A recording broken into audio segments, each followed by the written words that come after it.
invested.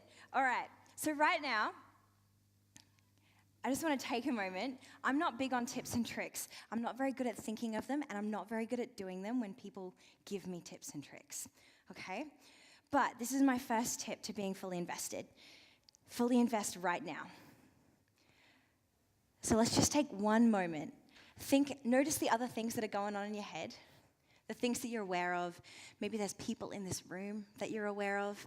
Maybe there's something you got on tomorrow that you're thinking about right now, something that happened today that you're thinking about right now. And just take a moment and try and turn that off. Just take a moment and try and hone into what I'm saying, but hone into what God's saying.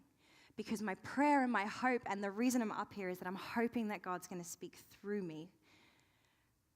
So right now, your job is to try and turn off everything else and try and listen to what God might be saying to you. And that might be some words that I say, or it might be some words that kind of spring up in your heart or in your mind while we're talking about this thing fully invested, okay?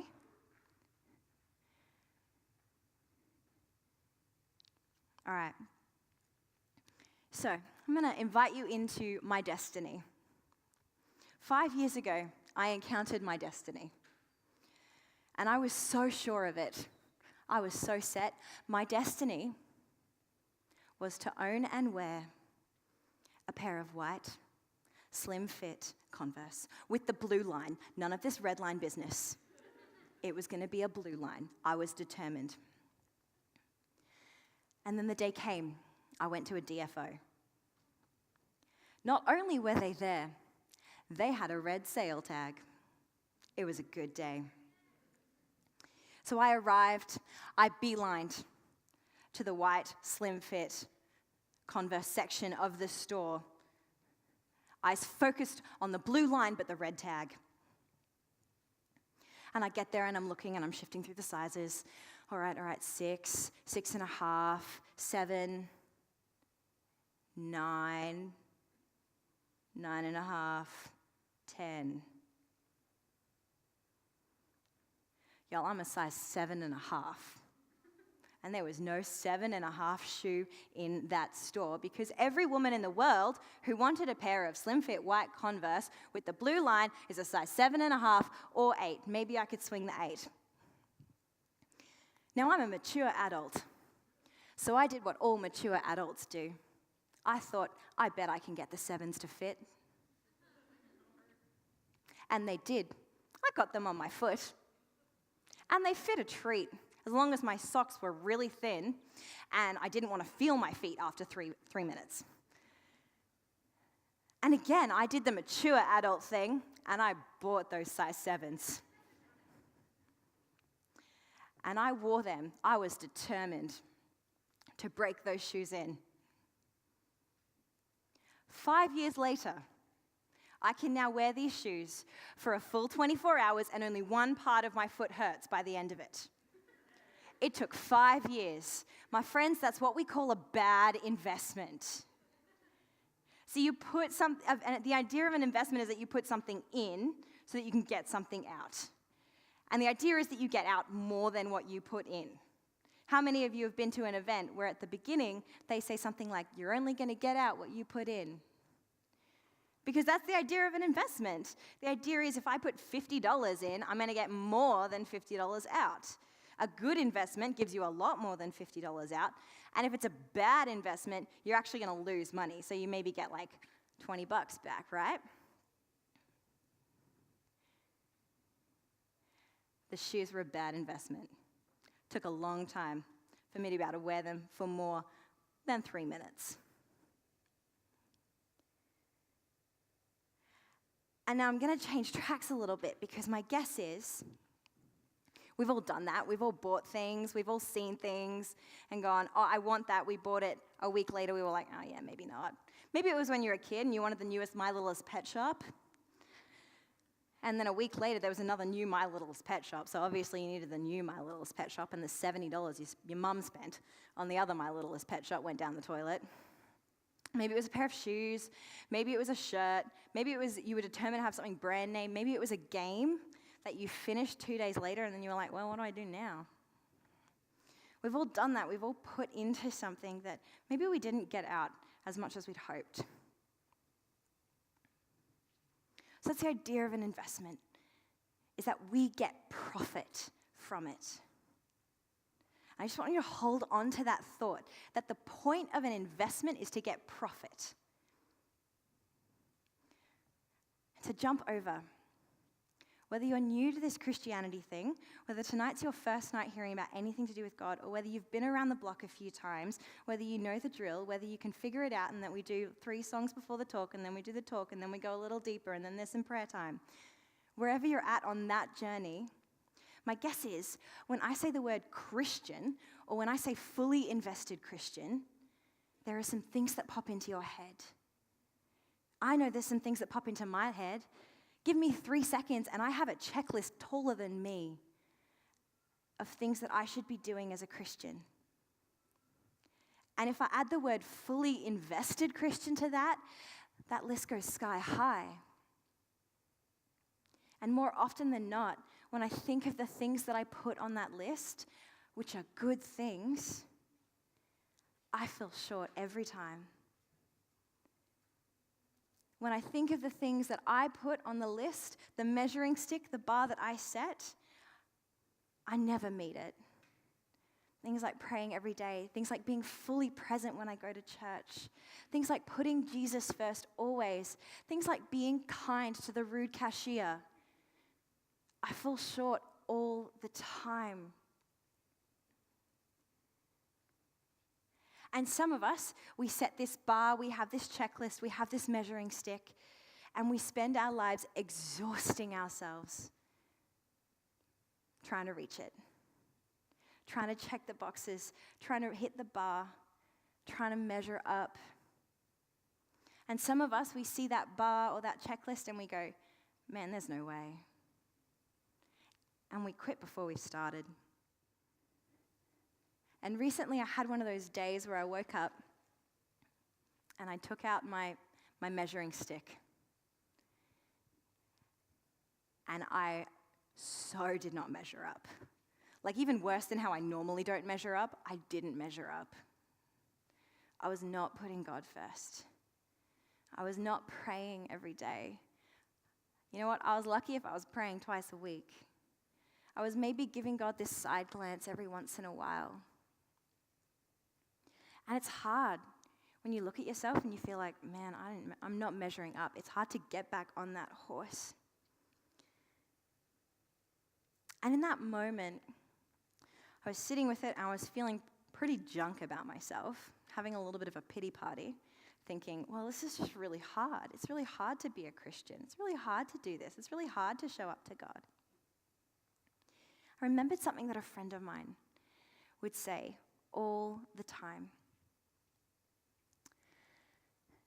And she would say, Maddie, Jesus died for the chance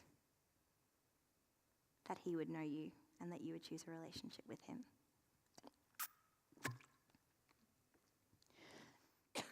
Just the chance. No guarantees. See, when Jesus died on the cross, he wasn't guaranteed that you would choose to have a relationship with him.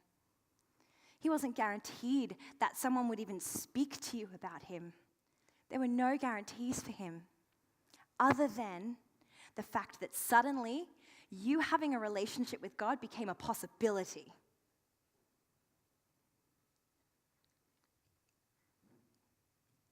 So we're going to jump in to this beautiful scripture.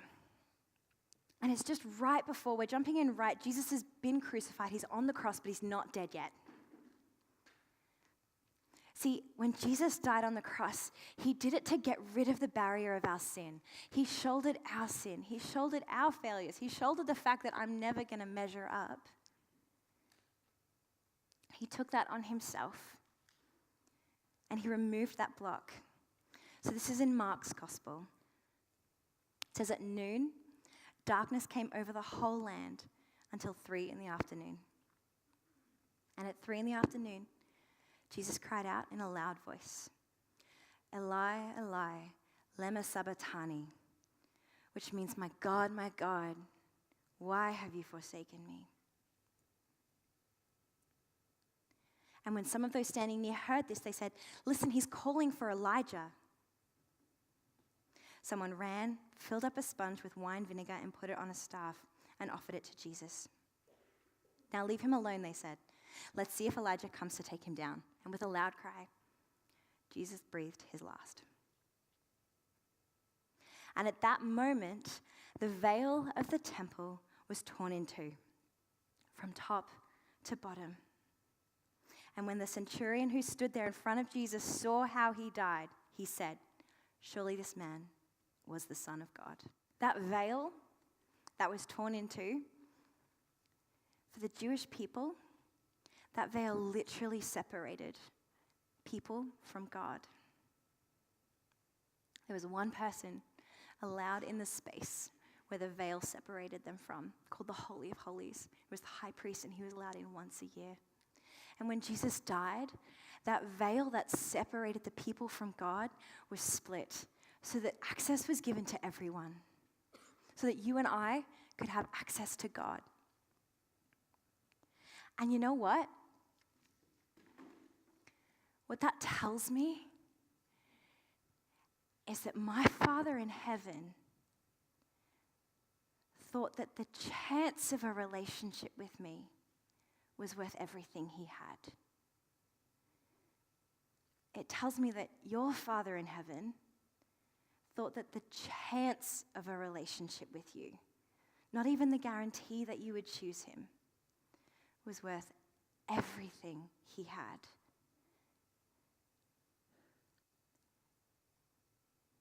That the possibility that you would choose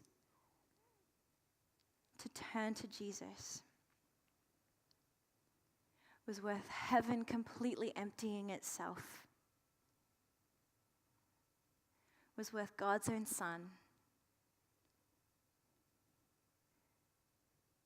with no guarantees that you would choose him, but just so that it could become a possibility. And in light of such incredible love, what use is a measuring stick? What use is a checklist? What use is a bar? Because Jesus died so that we didn't have to live a life trying to measure up. Jesus paid the price for our sins so that we didn't have to.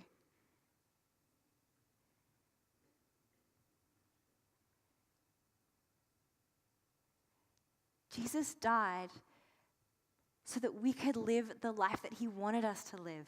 A life beautiful, a life free of the burdens of sin, a life free of the burdens of having to check the boxes. In 1 Timothy it says, he gave himself as a ransom for all. Jesus literally paid our debts for us so that we didn't have to. And when I remember that,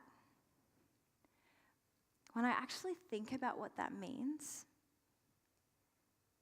a fully invested Christian stops looking like me checking all the boxes, me doing all the right things, and it starts looking like someone who knows to the very depth of their being what Jesus did for them and who they are to him. It becomes someone who knows that they don't have to measure up because they have a God who gave everything for the chance that they would choose to know him. And you know what? When we know that, when that knowledge sinks into everything that we are, maybe we do some of those things on those checklists. Great. But we don't do them because they're on a checklist. We don't do them because they're what we feel like we have to do. We do them because we've encountered a love that's poured out everything for us. And in light of that, how can I help but choosing to spend some time with that love? how can I help but choose to focus on that love? How can I help but choose to turn to God? Because he has poured out everything for me. When we know what Jesus did for us, our life stops being a list of things to do. And it starts being about the one who has given everything, who has fully invested everything he has in us so that we could have the chance to know him.